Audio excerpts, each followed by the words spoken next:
Loading.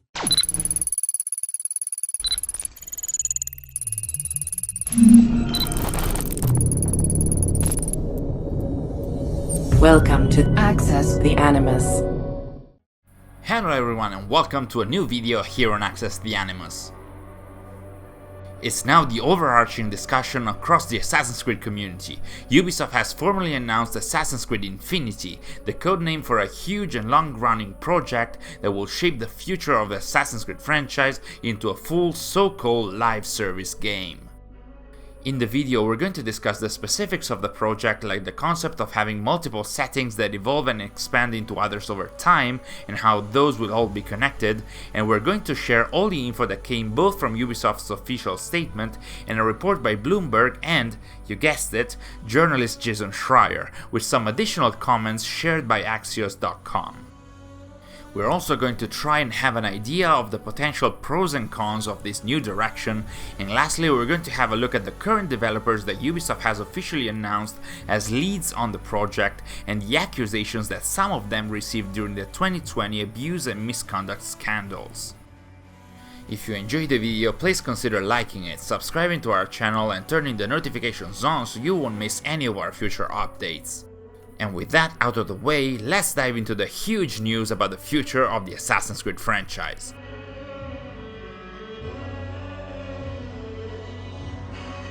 It is confirmed, the future of Assassin's Creed is that of a live service game, and this will be carried out through, among other things, a project currently named Assassin's Creed Infinity.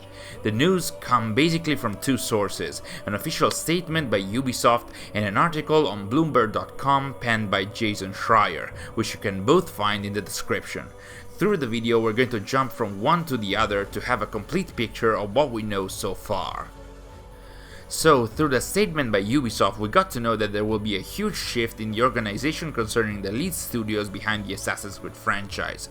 In fact, Ubisoft announced a future cross-studio structure between Ubisoft Montreal and Ubisoft Quebec that will quote-unquote guide, grow, evolve, and define the overall future of Assassin's Creed, and that this will include an important upcoming and early in development project codenamed Assassin's Creed Infinity.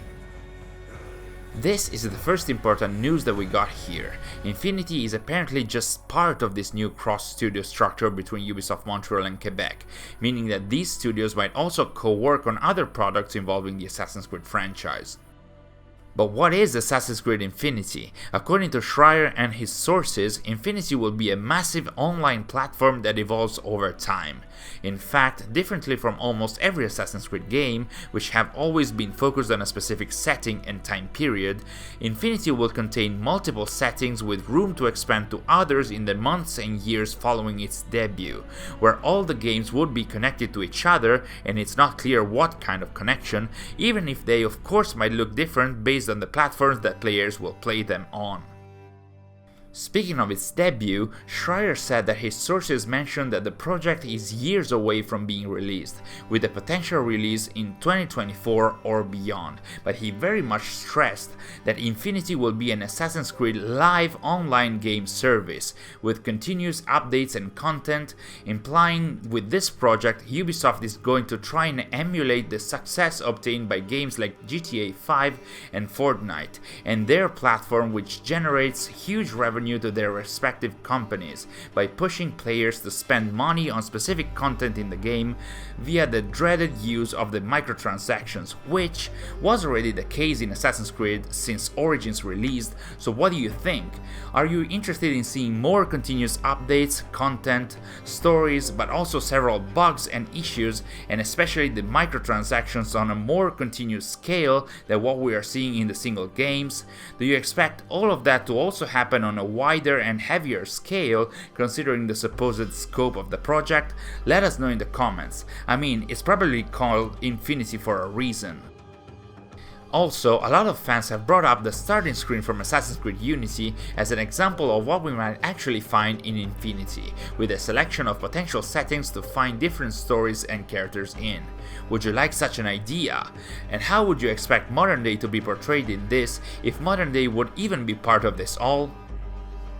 Back in 2018, our very own sources had actually tried to imagine where Assassin's Creed would go next, coming up with an idea where players could play an MMO type of game where they could choose different settings and environments, create their own character, interact with each other, etc., with even a modern day part. I'm calling her a visionary now, but if you'd like to read her full article, you can find it in the description too. The official statement by Ubisoft was mostly focused on the reorganization and the cross-studio structure between Montreal and Quebec, rather than Infinity itself, and thus it actually delved more into that kind of topic, discussing the lead developers behind the new cross-studio structure.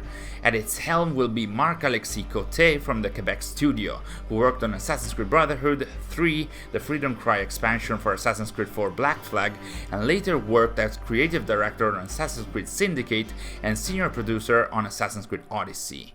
Côté will now work as executive producer on the entire Assassin's Creed franchise, but he won't be alone.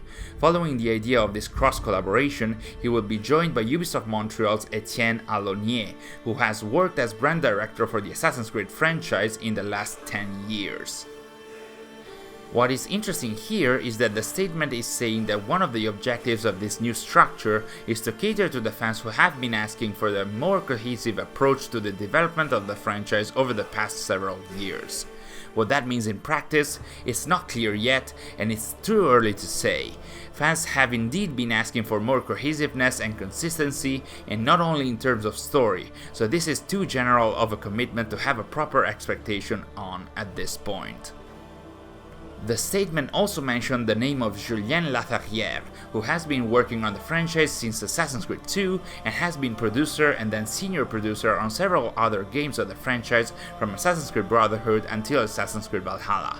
In his case, his name isn't associated with the cross-studio collaboration, but specifically on the Assassin's Creed Infinity project, where he will head up the production efforts on the initiative and will oversee the production at both the Ubisoft Montreal and Ubisoft Quebec studios. The statement by Ubisoft also shared two names for the leads on the creative side of Assassin's Creed Infinity. That would be Jonathan Dumont for the Quebec side, who worked as word director on Assassin's Creed Syndicate and creative director on Assassin's Creed Odyssey, and Clint Hawking. Now, Hawking is the most interesting name for me here. He worked as scriptwriter and creative director on the Splinter Cell and Far Cry franchises, and after a long break from Ubisoft, he got back to the company as creative director on Watch Dogs Legion. He is also known for creating the term ludonarrative dissonance as a way to describe the conflict between a video game's narrative told through the story and the video game's narrative told through the gameplay, so we can only hope that an experience in that field might actually support the idea of bringing a more cohesive approach as mentioned earlier. Now, Schreier in his article mentioned that the Ubisoft Montreal and Quebec teams were unified back in April 2021, and while both will collaborate on Infinity, and each will have its own creative director as mentioned in the official statement, he wrote that Quebec will take charge of the franchise, which actually doesn't directly appear on the official statement. Make of that what you would like. I personally haven't had the best experience with the Assassin's Creed games spearheaded by Quebec, but these games had also some extremely valid elements to them, so what do you think of this specific news? Are you the AC is dead kind of type, or are you curious to see how this is going to develop? Schreier also doubled down on the Quebec and Montreal collaboration. As a matter of fact, he did stress a huge rivalry taking place between the two studios heading Assassin's Creed over the years, which honestly could really be visible by just playing the games, with Odyssey frequently deciding to go in its own narrative direction that wasn't really consistent with Origins, and sometimes all the established franchise before it, and Valhalla not always being able to make use of Odyssey's strong elements, like its post-launch approach, and sometimes almost directly mocking its narrative choices. So, as mentioned by the official statement, this structural change should have the franchise evolve in a more integrated and collaborative manner, but at the same time, as mentioned by Schreier, this reorganization has also rankled some employees at Ubisoft, and that is possibly why during March/April of this year, the same timeframe with the two studios were unified, a lot of high-ranking devs at Ubisoft had decided to leave the company, the most visible of whom were narrative director Darby McDevitt and game director Eric Baptizat. Interestingly enough, the statement says that this new organization will allow Ubisoft to quote-unquote ensure that diversity and representation within their teams continues to grow and match that of their players. Hopefully that's the case. A lot of the cases that involved the abuse scandals back in 2020 did involve a number of high-profile devs from Ubisoft Montreal and Quebec, some of which, in Schreier's words, still remain in charge and are specifically in charge of this initiative, namely Côté and Dumont, as reported by Axios, which prompted several employees to complain about that in the internal forums of the company, even though on Ubisoft's side, a spokeswoman told Schreier that any employee that had allegations and remained at Ubisoft has had their case rigorously reviewed by a third party and were either exonerated or underwent appropriate disciplinary actions. So we'll see about that and how that pans out in the future. And that's it for today's video. What are your own opinions about these huge direction changes by Ubisoft? Are you worried or curious about them? What are your hopes about them? Let us know in the comments below. Also, we're taking the time to mention in here too that we at Access the Animus are currently participating in the amazing Assassins in Need fundraiser organized by the folks over at The Ones Who Came Before for the World Federation for Mental Health in collaboration with several other Assassin's Creed communities. We really suggest you donate at the link we'll provide in the description, not only because you would help a historical organization working for a very important cause, but also because, as an incentive, each donor will receive a package with some exclusive content created by the various partners of the fundraiser, including a dedicated version of the Assassin's Creed trivia that we ourselves have produced. So please go on and donate. The more we can raise for this cause, the better. Thank you all for watching, and we'll see you in our next video.